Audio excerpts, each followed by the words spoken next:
and thanks for joining us for Unscripted on 13 Plus. I'm Anna Orsini. And I'm Kirsten Courier. Happy first day of October. This is like my favorite month. Me too, because we get to wear pink. We get to wear pink a lot. It's my birthday month. Oh my gosh, it is your birth month. I know. Happy birth month to Thank you. you. It's Oh at my the end of goodness. the month. We'll We have celebrate some time. Carson every single day. No, take the whole month. I love that. Let's do that. Because nobody else here has birthdays October, at least Not I'm a pretty lot. sure. Because we're very good about We are celebrating big birthday birthdays. Yeah. And so during August I have to share, which I'm fine because I share with Mallory, but I was like, it's my first house she tends to.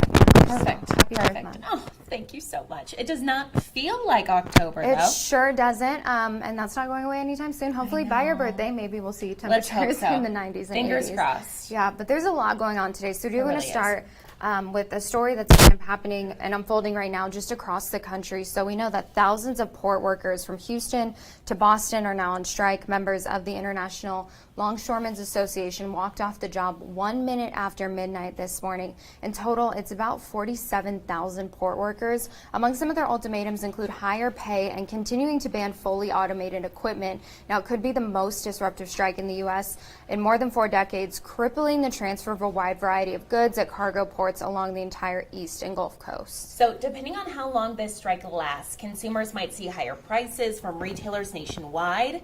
Now, here at home, according to supply chain experts at Arizona State, Arizona won't feel the impact of this strike, at least for now. So, hopefully, this wraps up very shortly. Negotiations get underway, but we know that major companies have already redirected their shipments from the east to the west coast in anticipation of this strike earlier this year.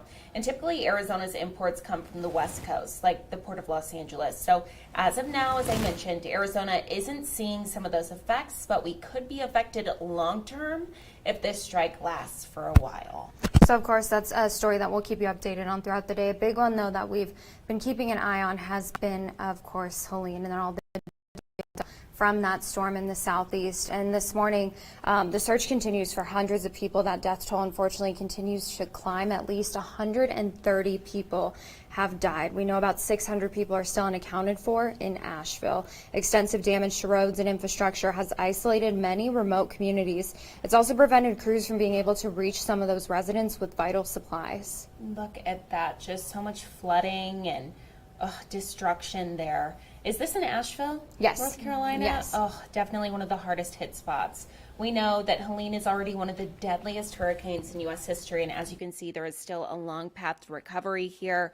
So much just debris, mud in the roadway from all the water and the storm surge and everything that happened here. We know another storm could develop this week in the Western Caribbean Sea or Gulf of Mexico, which isn't what anyone in the U.S. wants to hear in the wake of Helene. But unlike Helene, this potential storm could have more obstacles in its path to development, so something we'll definitely keep an eye on. And we want to go ahead and bring in 13 First Alert meteorologist Mallory Shea because, hey, it's hot. Staying hot. Yes. I know that our friends to the North Phoenix, they're under an excessive heat warning today, Right. correct? We are Yes. not, though. We are not. We're kind of right on the edge, 105. So we were under one when we hit 108 last week. So kind of when you have that, 105 is usually right around the cutoff. Okay. So because we're going to be flirting with that line, they didn't issue one. But of course, it's still important that you Absolutely. have safety precautions because it's October and Yeah. we're hitting the triple digits. I mean, this is not common. In fact, this is record breaking for this time of year. So that was after our hottest September on record. So congratulations, we made it to. I feel like The last hottest year it was September. all during the Gosh. summer. Like during was the gonna summer, say- we kept breaking records. Right. Exactly. It's thought just we through extended, it. right? You know, I was like, oh, And it's a it good felt summer. like this summer was kind of mild compared to Right. what we typically see. So maybe we jinxed ourselves. Probably it was a wetter start to monsoon, and Yeah. the monsoon basically trailed off. Second half of August, September was mostly dry, and that really makes a huge difference. So, heat builded, and here we are. Here we are, we and are. here we're going to stay. Yeah, here we're going to stay for October. So, taking a look at that monthly summary for September, hottest high temperature that we did have, 108 degrees. That was on Friday and Saturday, the 27th and the 28th. Coolest low was 62 on the 22nd. But your average temperature, that's what I mentioned when I said it was the hottest September on record. That's all your highs and lows averaged together. Rain about 4 degrees above normal. Total rainfall, not much for the entire month, 1,207 inches. inch. So that was more than an inch below normal for the entire month of September. And here's a look at those day-by-day high temperatures. Of course, a lot more red on this calendar than blue. And the last 6 days of the month, those days with the little yellow bars, we tied or set new daily records and also more all-time records with the latest 105 ever recorded for Tucson. More records. I mean, that's basically, we're sounding like a broken record with all these records. For the next 5 days, 100 to 105 in Tucson. So we're running 10 to 15 degrees above normal for this time of year. And temperatures, though, we were in the 60s and 70s this morning. Most of us now in the 80s, some 90s already in Casa Grande, Phoenix, Gila Bend, and Ajo, even Sells as well. Now, the one change for today is you'll notice a little bit of activity showing up on this future radar around Sells, so central and western Pima County, so from Sells to the west and southwest this afternoon and evening. We do actually have enough moisture to see some activity on the radar there.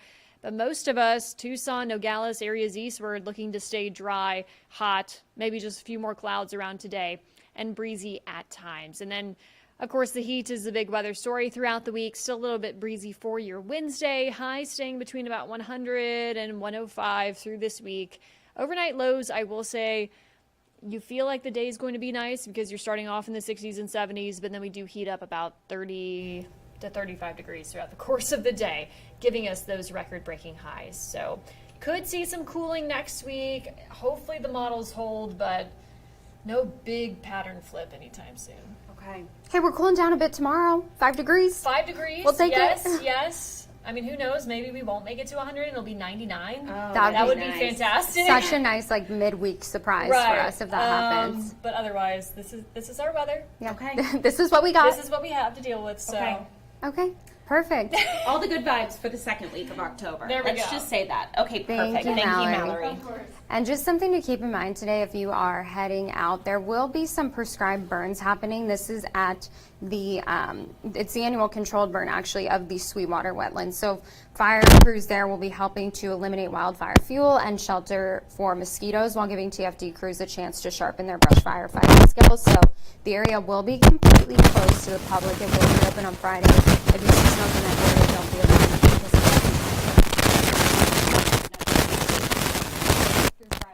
We won't be able to head out there. See all the posts on Facebook, or did we get a million calls into the newsroom talking about this smoke? It's a prescribed burn. Oh, it's okay. But we love the, if you don't we love know, the reporting. we love the vigilance. We love the help. Yeah, let us know. But in this area, you're probably okay. And we want to go ahead and take a live look out to New York today because obviously vice presidential debate getting underway later tonight. And so with that, we actually have Ashanti Ford here with us today with a preview of what you can expect in tonight's first and probably only matchup between the two vice presidential candidates. Now, we're just weeks away from voters making their final decision for who they want to be the 47th president of the United States. Tonight's vice presidential debate really serves as a closing argument for why voters should select former President Donald Trump or Vice President Kamala Harris as our next president. Vice President Harris's running mate, Minnesota Governor Tim Walz, who was mostly unknown to voters outside of his home state, has a long political career and history of service. Mr. Trump's running mate, Senator J.D. Vance, was first elected into office 2 years ago and is mostly known for his book Hillbilly Elegy, where he talks about his troubled childhood and journey from the Marines to law school. Both of these candidates are from the Midwest, but have very different views on policy. So what's said on that debate stage tonight will give voters insight into where both candidates stand on several controversial topics. Things like abortion and the legislation that surrounds a woman's right to choose, the economy, immigration, and the latest strike with 45,000 dock workers. If we have to be out here a month or 2 months, this world will collapse. Don't blame them. Don't blame me. Blame them. Now, tonight's debate not only serves as an opportunity for these vice presidential candidates to discuss new issues, but it also serves as an opportunity for them to clean up any mess that voters feel the last presidential debate left behind. Now, this will be hosted by CBS. It's a 90-minute debate, and it is projected to have millions of viewers. I'm Ashanti Ford, reporting from the nation's capital.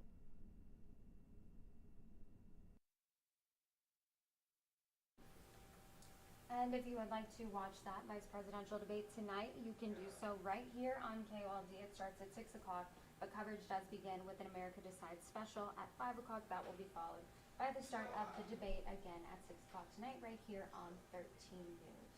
And of course, we want to just bring up a quick reminder this morning that the deadline to register to vote in the November election, it is next Monday, October 7th. Some key important dates you'll want to remember here. Early ballots get mailed out October 9th. The deadline to request an early ballot is October 25th, and the recommended deadline to mail them back is October 29th. If you miss that deadline, then you can walk your ballot in on Election Day. Of course, we know that is November 5th. And if you don't vote early, you vote on Election Day, November 5th. Yep, coming up really quick. I feel like it's like... Isn't that crazy? just right Didn't we here. say 35 days, something like that? It feels like it's like way further out, but I know. Got to be registered by next week, so next Monday, I believe. So just keep that in mind. And something else that we want to bring to your attention today, of course, we are all wearing pink, and if you're wondering why, it is because October is Breast Cancer Awareness Month, and although wearing pink obviously does help shed light on the cause and the month and what we're trying to raise awareness for, it's also important that you encourage all of the women in your life to be getting exams and conducting self-checks, because that can make all the difference when it comes to some of the numbers. In Arizona specifically, breast cancer is the most common type of cancer for women.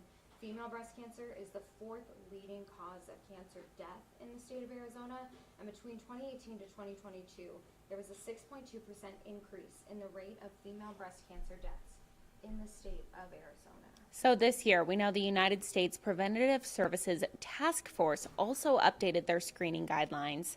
It is now recommended that all women get screened every other year, starting at age 40 through 74. The task force says it could save nearly 20% more lives from breast cancer overall. On top of that, Black women are 40% more likely to die from breast cancer than white women. So they hope the new guidelines will address some of the inequities in breast cancer screening. So important to do self-checks, to get those mammograms done every single year. Really, we have a lot of doctors here on 13 Plus just talking about different cancers, and every single one that we've had on has said testing, screening is so important. It could really save your life. And it's something that you can do at home. I mean, obviously, you don't want to walk around work feeling yourself up, but when you're at home looking in a mirror, you're the biggest advocate for your own health and your own well-being. So if you feel something that feels off or wasn't there before and you notice that, book an appointment with your doctor. You know your body better than anybody else. So it's just kind of this time of the year where we can hopefully break some of the stigma around that and encourage women to get their screenings and to hopefully save more lives against something like breast cancer. Absolutely. It is just October 1st, something we're going to be talking about really throughout the entire month and really year-round. It is so important. Absolutely. Well, remember that you can always watch our live newscast and Unscripted on 13 Plus by downloading our 13 News mobile app. You can see all the things, all the stories on there. You can also sign up for push alerts so that you're alerted as soon as we push anything out from our 13 Plus live streaming desk. You can also find us on Android TV, Apple TV, YouTube TV, Amazon Fire TV, and Roku. All the things. And to watch Unscripted or live local late-breaking events, make sure to select Channel 2.